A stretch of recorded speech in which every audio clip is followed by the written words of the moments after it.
سب سے اہم ترین معاملہ ہے ہر ایک انسان کی عاقبت کا اور ان کی آخرت کا. تو اس غرض سے بھی ہماری پوری کوشش ہوگی کہ ہم ایسے پیغامات پیش کریں جن کو سن کر لوگ رجوع لائیں اور ان پیغامات پر عمل کر کے ان کی عاقبت اور آخرت کا سدھار اور بھلائی ہو سکے جیسے خالق و مالک چاہتا ہے. ہم سب کا بنانے والا کسی کی ہلاکت سے خوش نہیں ہوتا. وہ مہربان آسمانی باپ سب کو ابدی ہلاکت اور ہمیشہ کے عذاب اور جہنم کی اذیت سے بچانا چاہتا ہے، پورے عدل و انصاف کے ساتھ، پوری صداقت اور اپنی بے لوث، بے غرض اور کامل اور لازوال محبت کے ساتھ. میرے عزیز، آج کے پیغام میں جس تمثیل کا ذکر کریں گے اس کا تعلق ہے انسانوں کے دلی رویہ سے. ظاہر میں چاہے انسان کا رتبہ اور مقام کچھ بھی ہو، خدا کو اس سے متاثر نہیں کیا جا سکتا. خدا انسان کے دل کی حالت کو دیکھتا ہے اور اس کے مطابق خدا کے نزدیک اس انسان کا مقام ہوتا ہے. لوکا کی انجیل کے 7ویں باب اس کی 36 سے لے کر 50 آیات کو پڑھیں گے. لکھا ہے، پھر کسی فریسی نے اس سے درخواست کی کہ میرے ساتھ کھانا کھا. پس وہ اس فریسی کے گھر جا کر کھانا کھانے بیٹھا. تو دیکھو، ایک بدچلن عورت جو شہر کی تھی، یہ جان کر کہ وہ اس فریسی کے گھر میں کھانا کھانے بیٹھا ہے، سنگ مرمر کے عطردان میں عطر لائی اور اس کے پاؤں کے پاس روتی ہوئی پیچھے کھڑی ہو کر اس کے پاؤں آنسوؤں سے بھگونے لگی اور اپنے سر کے بالوں سے ان کو پونچھا اور اس کے پاؤں بہت چومے اور ان پر عطر ڈالا. اس کی دعوت کرنے والا فریسی یہ دیکھ کر اپنے جی میں کہنے لگا کہ اگر یہ شخص نبی ہوتا تو جانتا کہ جو اس کو چھوتی ہے وہ کون اور کیسی عورت ہے، کیونکہ بدچلن ہے. یسوع نے جواب میں اس سے کہا، آئے شمعون، مجھے تجھ سے کچھ کہنا ہے. اس نے کہا، آئے استاد، کیا ہے؟ کسی ساہوکار کے 2 قرض دار تھے، ایک 500 دینار کا، دوسرا 50 کا. جب ان کے پاس ادا کرنے کو کچھ نہ رہا تو اس نے دونوں کو بخش دیا. پس ان میں سے کون اس سے زیادہ محبت رکھے گا؟ شمعون نے جواب میں کہا، میری دانش میں وہ جسے اس نے زیادہ بخشا. اس نے اس سے کہا، تو نے ٹھیک فیصلہ کیا. اور اس عورت کی طرف پھر کر اس نے شمعون سے کہا، کیا تو اس عورت کو دیکھتا ہے؟ میں تیرے گھر میں آیا، تو نے میرے پاؤں دھونے کو پانی نہ دیا، مگر اس نے میرے پاؤں آنسوؤں سے بھگو دیے اور اپنے بالوں سے پونچھے. تو نے مجھ کو بوسہ نہ دیا، مگر اس نے جب سے میں آیا ہوں میرے پاؤں چومنا نہ چھوڑا. تو نے میرے سر پر تیل نہ ڈالا، مگر اس نے میرے پاؤں پر عطر ڈالا ہے. اسی لیے میں تجھ سے کہتا ہوں کہ اس کے گناہ جو بہت تھے معاف ہوئے، کیونکہ اس نے بہت محبت کی. مگر جس کے تھوڑے گناہ معاف ہوئے وہ تھوڑی محبت کرتا ہے. اور اس عورت سے کہا، تیرے گناہ معاف ہوئے. اس پر وہ جو اس کے ساتھ کھانا کھانے بیٹھے تھے اپنے جی میں کہنے لگے کہ یہ کون ہے جو گناہ بھی معاف کرتا ہے؟ مگر اس نے عورت سے کہا، تیرے ایمان نے تجھے بچا لیا ہے، سلامت چلی جا. میرے عزیز، گلیل کے علاقہ کے شہر نائن میں بسنے والے شمعون فریسی کے گھر میں دعوت تھی اور یسوع مسیح مہمان خصوصی تھے. شمعون مذہبی انسان تھا اور ساتھ ہی وہ مذہبی رہنماؤں کی سیاسی پارٹی کا رکن تھا جنہیں فریسی کہا جاتا ہے. فریسی بڑا فخر کرتے تھے اپنے مذہبی طور طریقہ پر اور اپنی پارسائی و پرہیزگاری پر اور اپنے اچھے کاموں پر جو شریعت کی پیروی کر کے کرتے تھے. اسی لیے شمعون کو بڑا فخر تھا اپنے اس مذہبی، سیاسی اور مالی مقام اور رتبہ پر، کیونکہ وہ خاصا مالدار بھی تھا.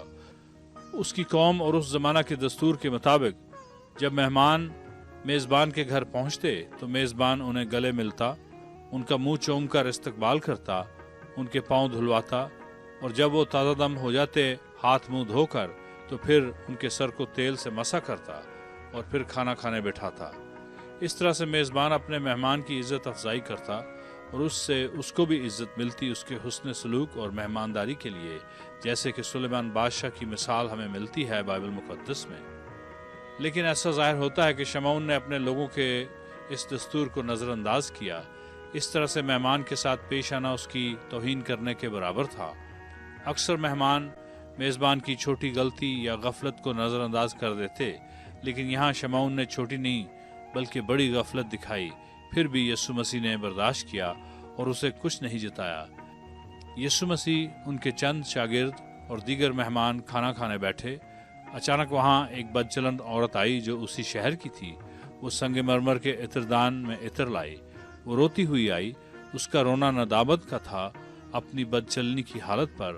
وہ یسوع کے پاؤں کے پاس کھڑی ہو کر اپنے آنسوؤں سے اس کے پاؤں بھگونے لگی اور اپنے بالوں سے ان کو پونچھا اور اس کے پاؤں بہت چومے اور ان پر عطر ڈالا۔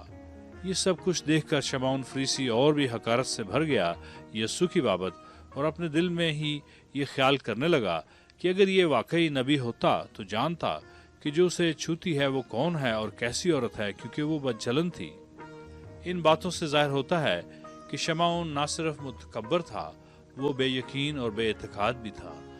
بدچلن عورت کا حلیہ اور لباس ظاہر کر دیتا تھا کہ وہ کون ہے اور کیسی عورت ہے، اس لیے اس کو پہچاننا مشکل نہ تھا۔ البتہ ایک فریسی، بڑا مذہبی، بڑا پارسا، بڑا نیک کام کرنے والا اور بڑا مالدار، اس کے دل کے اندر کیا ہے اسے پہچاننا، یہ کام کسی ایسی ہستی کا ہے جو ایک عام آدمی اور ایک نبی سے بڑھ کر ہے۔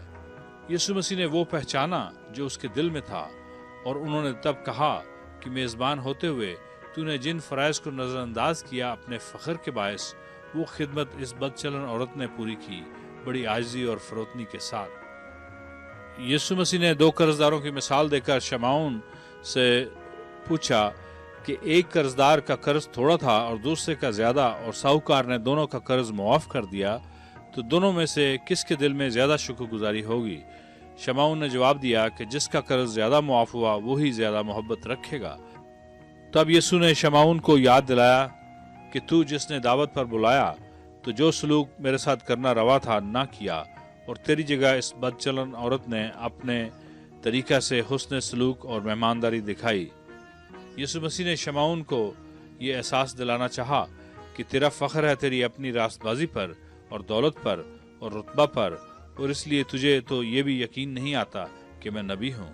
مذہبی ہونے کے سبب تجھے ضرورت ہی محسوس نہیں ہوتی خدا کے انتظام کی، خدا کی نجات کی اور نجات کے وسیلہ کی، جبکہ وہ بدچلن عورت اور اس جیسے بے شمار گناہگار روتے ہوئے عاجزی کے ساتھ خدا کی نجات کے منتظر رہتے ہیں۔ اس زمانہ میں بھی اور آج کے دور میں بھی گنہگاروں، بدچلنوں، غریبوں کا کوئی فخر نہیں۔ جو فخر کرتے ہیں یا ناز کرتے ہیں بدکاری پر، وہ اسی گناہ کی حالت میں مرتے ہیں، لیکن جن کی آس اور امید خدا کے سوا اور کوئی نہیں، وہی نجات دہندہ کے قدموں پر آتے ہیں اور خلاصی پاتے ہیں گناہ سے اور گناہ کے خمیازہ یعنی روحانی اور ابدی موت سے۔